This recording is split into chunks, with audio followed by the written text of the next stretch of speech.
Hey guys, welcome back to today's video. Today we have Julian Castro, the former Secretary of Housing and Urban Development from the state of Texas, versus Donald Trump running in a 2020 general election campaign. This one is going to be a lot similar to my Tim Kaine versus Julian Castro one because they both have appeals. They both appeal to Latino voters, and Tim Kaine ran with Julian Castro on his ticket in my 2020 prediction.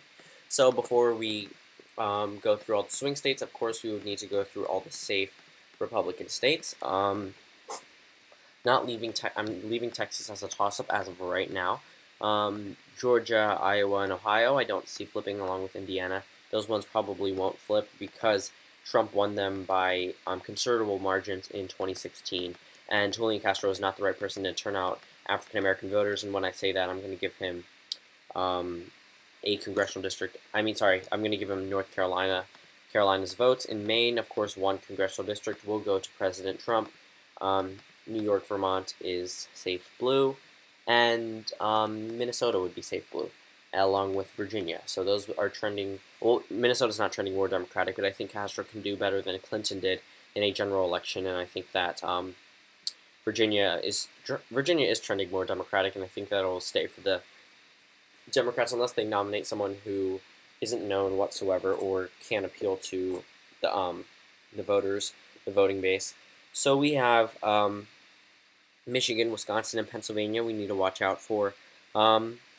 So you see, this one is see, I just said that Minnesota would go for Castro. I do think he'll do better, but I don't think it'll be in the Rust Belt. So actually, I'm going to leave that one just as a toss-up for now. I'm probably not going to change it unless I convince myself midway.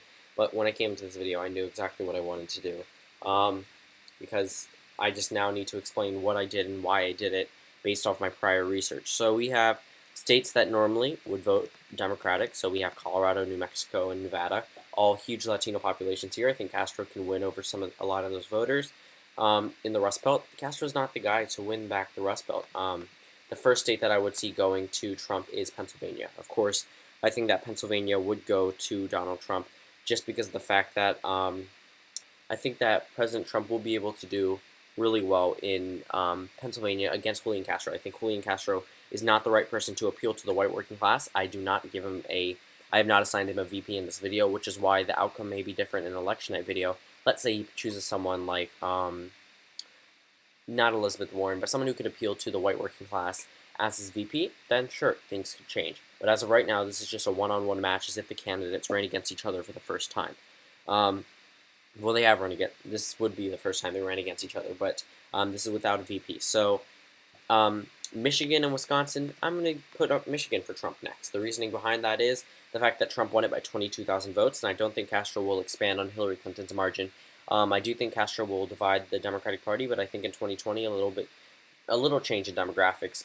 In states like Michigan, Wisconsin, and Pennsylvania, they're trending more Republican, whereas Arizona, Texas, and Florida are trending more Democratic. Along with Michigan, I'm going to give that one to Trump. The reasoning behind that one is the fact that President Trump was able to carry the state against Hillary Clinton, and I think that Clinton is a better candidate for the white working class compared to them than Julian Castro against President Trump. See, this is the one that's going to definitely propel the Republicans to the White House. 266 electoral votes if we call Texas for Trump. This is not the year to flip it. 2020 is not the year to flip the state. However, 2024, that could be a different story. But this is 2020. This is 2020, so it'll likely go to the Republican column regardless of who's on the Democratic side. Florida, I'm going to give that one to the Democrats. I think that the Latino population there will really turn out for Julian Castro, even though the Rust Belt may not. The same argument goes for Arizona. If I gave that one to Tim Kaine, I'm going to give that one to Julian Castro. I do think that Julian Castro can most definitely win a lot of the Latino voters there and turn them out to vote, even though some of the other parts of the country may not want to vote for him. New Hampshire and Minnesota are the ones that I have left. So New Hampshire, you see, if that one went to Trump, he would win the election, 270 to 268. See, I'm contemplating giving it to Trump. I mean, I had it for Castro as soon as I came into this because of the drug-infested den comment. That definitely hurt Trump's chances of winning it.